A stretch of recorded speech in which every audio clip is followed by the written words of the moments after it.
Welcome to this very special edition of the KJ Masterclass Live, the show which ensures that you profit from your time spent here with experts, either through their industry insights, information, or simply learning from them. And today we have Nate Pope. He's a neurological occupational therapist specializing in innovative brain recovery techniques. And Nate helps listeners with over 20 years of experience. He helps listeners understand cutting edge approaches to brain health and rehabilitation, offering hope and practical insights for those affected by neurological challenges, especially those dealing with post concussion syndrome. Welcome to the show, no, Nate. Thank you. Thank you. It's great to be here. You are welcome. Welcome to the show. Welcome to India in this online form, Nate. And I'm sure not just in India, but a lot of people across the globe will benefit from what we are going to talk right now. We'll talk about brain recovery. We'll talk about also the brain recovery breakthrough that you will certainly talk about. All those things we'll talk about. But before that, Nate, if you can help us understand a bit about your journey, your background, so that listeners know who they are listening to. Okay. Um, well, I started off um, with occupational therapy is a therapy that looks at the whole person, the brain, look at the physical, um, the mental, the emotional, the social, the environmental influences. Basically, they are the therapy in Western medicine, at least, that steps back and takes a bigger view at how everything affects everything else. And when someone is not able to live a quality life, or they have a disability or something, um, they are they need someone who can see the big picture. And I really liked that from the beginning. I saw some advantages of being able to help people, a lot of creative problem solving, and it just, my journey eventually led to focusing on the brain. Occupational therapists are um, probably the most involved of all of the therapies when it comes to brain recovery. And it's fascinating. The brain affects every aspect of someone's life, and to be able to influence that in a positive way was something that was very attractive to me. And as the more I got involved, um, as I went through years of being able to work with one of the lead research clinics in the world, Cognitive FX in Provo, Utah, I was able to discover that significant recoveries were possible for patients who had been years searching for answers and not finding answers after they had hit their head or had concussions, and just they were not making any recovery with the traditional approaches. And we began to have a lot of success. And from that, my journey led to seeing even more advantages to um, focusing on the therapy more than the research side of things. And I wanted to start my own clinic. So um, we started NCX Brain Recovery 3.5 years ago. And it's been a really fun journey ever since. Just seeing patients come who have profoundly um, lost quality of life after they have hit their head. So many symptoms, so many uh, debilitating symptoms that they're just living with, and every approach they've tried. And a lot of these patients have gone all over and just have not seen any recovery. And mostly because those traditional approaches are ones that insurances will pay for a lot of times, and it's maybe 1 hour a week or a few hours a week.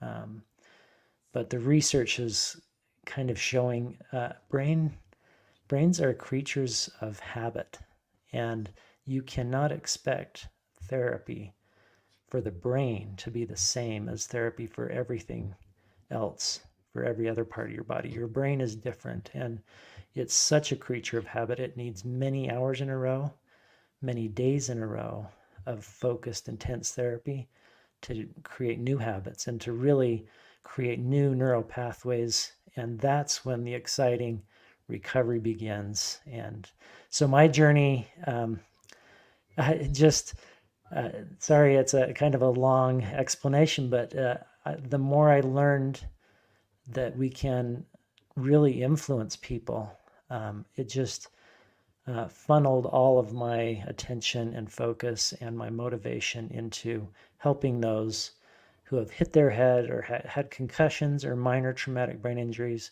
because there are answers for them, and there's a lot of hope for them. So, Right, right. Thank you that for that, Nate. Now, to understand, this whole brain, how should an individual, a very common person living in any part of the world, nothing connected with medical science, how should they understand about brain recovery? Anything happens, you get hit, you fall down, anything happens, it impacts. Sometimes it impacts, sometimes it does not impact. You think it has not impacted, later on you come to know it is impacting.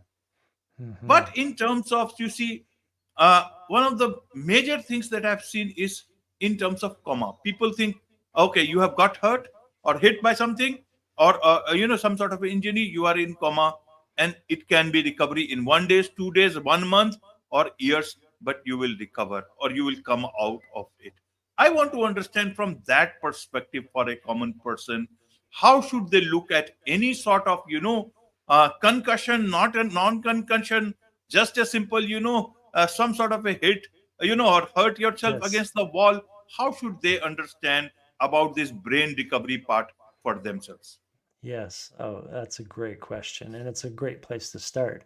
So, the brain is so fascinating. We're learning so much more about it, and we're learning about what injures it. And through more modern technology, functional MRIs that are, you have to have one that is integrated with a system that can interpret that data usefully.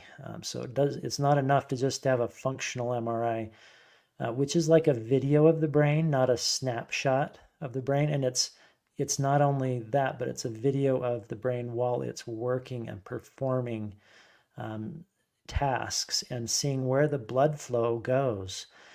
Through those, they've been able to discover um, when we get injured, when our brain gets injured, and this is not just with a concussion or traumatic brain injury, um, but this can be anything that is traumatic to the brain. It can have an influence on where the blood flow goes. Some areas of your brain disengage, or in other words, start receiving less blood than they normally would, performing any that given task. So maybe if you're using your brain for speech, like I am right now, I have extra blood going to the neural pathways and the areas involved in speech.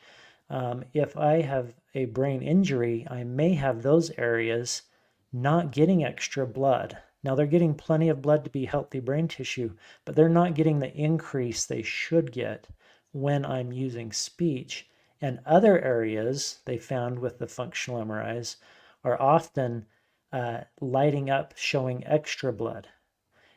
And that's where we started to discover our brain.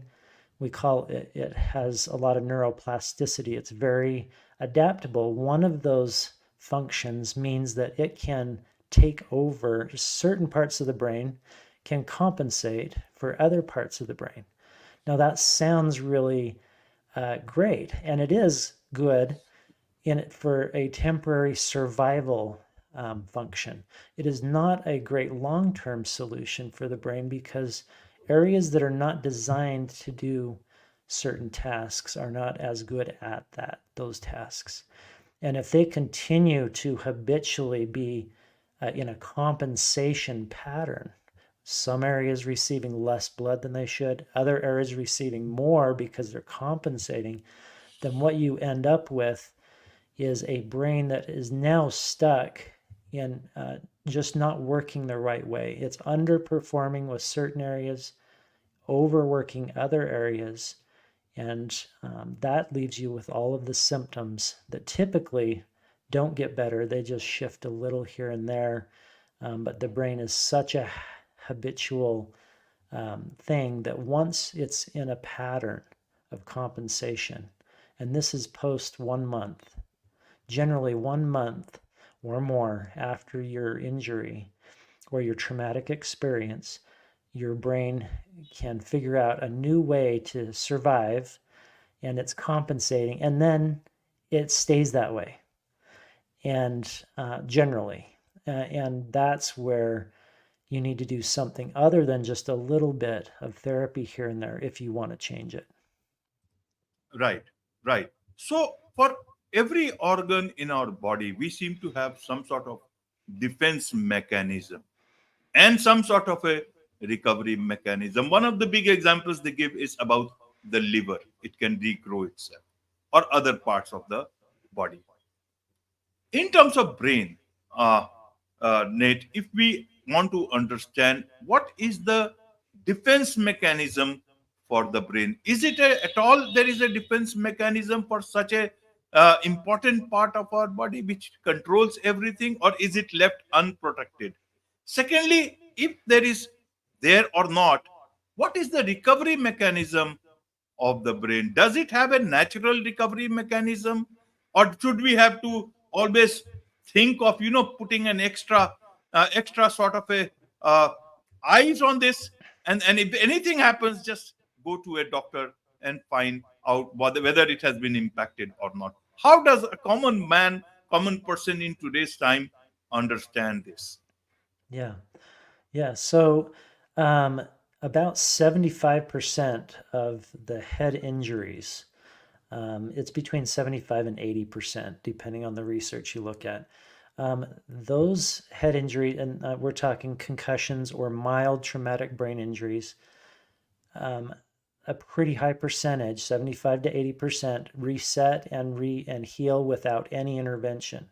So our brain's recovery mechanism is they will usually have some symptoms, and that's just evidence that the brain is compensating. Parts of it have disengaged. They're not doing quite the same thing that they performed before, and other parts are taking over. But that shifts pretty quick within days to a couple weeks usually. And it just goes back to normal. And that's why so many have concussions and they're like, yeah, I had a concussion, or I've had several concussions, but I always got better. And that's because most people do. But you have to consider a lot of people have had more than one concussion.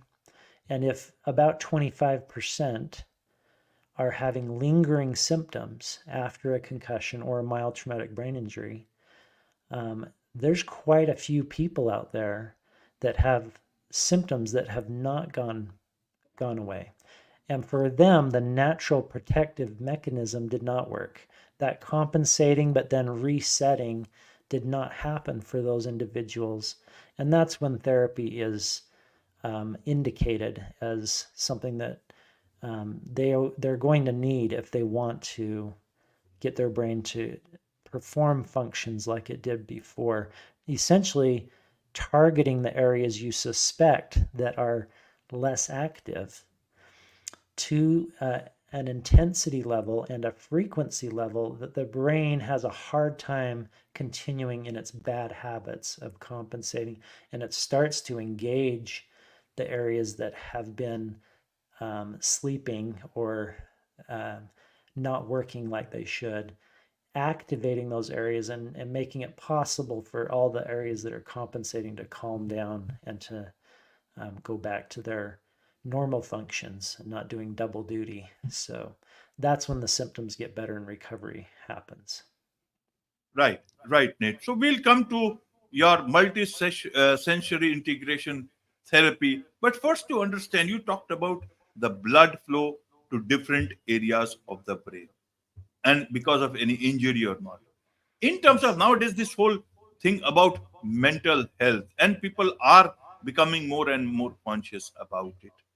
Can Yes. mental health or someone's words or any sort of a thing can impact so much that it can impact the blood flow to our brain? Does concussion always have to be in that real sense that we talk about? Can it also happen in terms of mental ways? Can it lead to any sort of an impact like that? How do you see it as someone who knows about these things? Yeah. So there's a few things that impact the function of the brain primarily. One can be the blood flow shift that I mentioned. We've been talking about. The other is integration of different areas of the brain where the neural pathways are crossing over and very well integrated.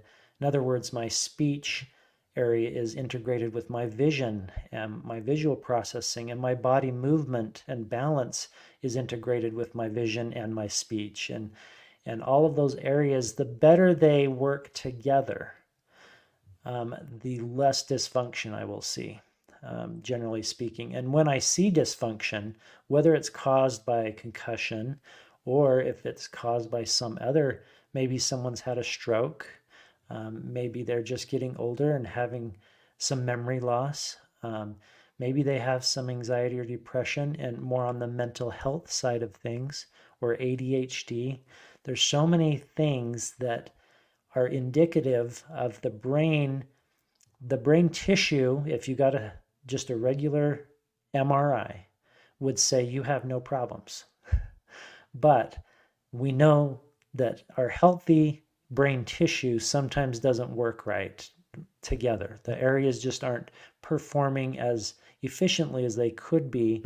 And so a lot of the therapies, if they're intense, enough intensity, enough frequency, and enough focus, it ought to be able to also help those who did not have a concussion or head injury.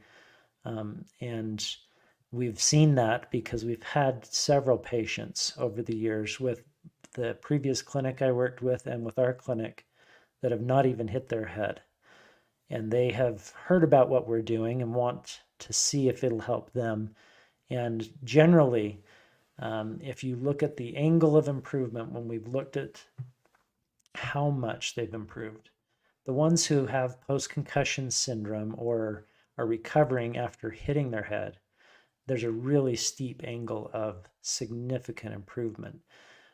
All of the others thrown into a separate pool of non-concussed patients with something else also have a significant angle. It's just not quite as steep, if that makes sense. So to us, that says, hey, there's some brain balance that can be restored to a lot of people with a lot of brain conditions.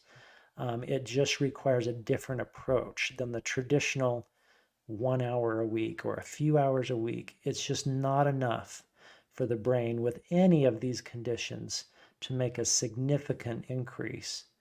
So, Absolutely. So now mhm. let's come to your technique, your multi-sensory integration therapy. How is it different than the traditional approach? And secondly, when does your technique come in? Is it from the very beginning, or is it when traditional methods are not working or have not worked to that extent? Help us understand a bit again from a common person's perspective what your technique is. How should they look at your technique? Okay, yeah, sure. So when people come to our clinic from day one, almost every hour that they are with us, and we have 7 hours a day in the clinic. We have a 1 hour lunch break, so it's really 6 hours a day of therapy. And there's brain breaks that are part of the therapy. But that's 6 hours a day we usually have a 10-day program with a weekend in the middle. So it's Monday through Friday, weekend break, and then another Monday through Friday. Um, And that entire time, almost the entire time that they're not doing brain breaks or their lunch break, they're engaged in multisensory integration therapy. And that is where we are intentionally making them use multiple major processing areas of their brain simultaneously. So they might be standing on a Bosu ball, which is a ball that challenges your balance. And so their vestibular, balance center is really active and engaged while we're engaged in a word retrieval challenge. They're trying to get us to guess a word or us guess a word, and we're engaged in conversation that way while we're throwing a ball at them, so that visually they now have to track something that's moving in the air and catch balls. And so we're intentionally, every activity we do has an element of multiple processing areas of the brain being engaged at high levels simultaneously. This makes it really hard for a brain that's in compensation mode to continue to be in compensation mode. It just can't do what we're asking it to do unless it changes its pattern. And that's how we break the pattern. Not sure if Right. that answered all of your questions. Yes, indeed, Nate. There is so much to learn about this particular thing, especially about the brain-related stuff. So a lot of people who would want to learn more from you, about this therapy that you have. What is the best way for them to connect with you? Sure. Yeah, probably the best way nowadays, and with us, is to probably just go to our website, ncxbrainrecovery.com. And if someone has, we have probably half of our patients right now are either out of country or out of state. We're in Utah, in America, but we have a lot of patients that we work with internationally and also across the states here in America. And we do consultations that are free because people can't figure out what to do usually, and it's hard for them to know what direction to go for their brain recovery. So we think it's a good way to get them in the door to finding where to go. And if it's not us, we like to direct them where we think might help them. But a free consultation can be set up just by going on our website, ncxbrainrecovery.com. Wonderful. With this, it's a wrap on this very special edition of the KJ Masterclass Live. Thank you so much indeed for joining Yeah. us. Thank you.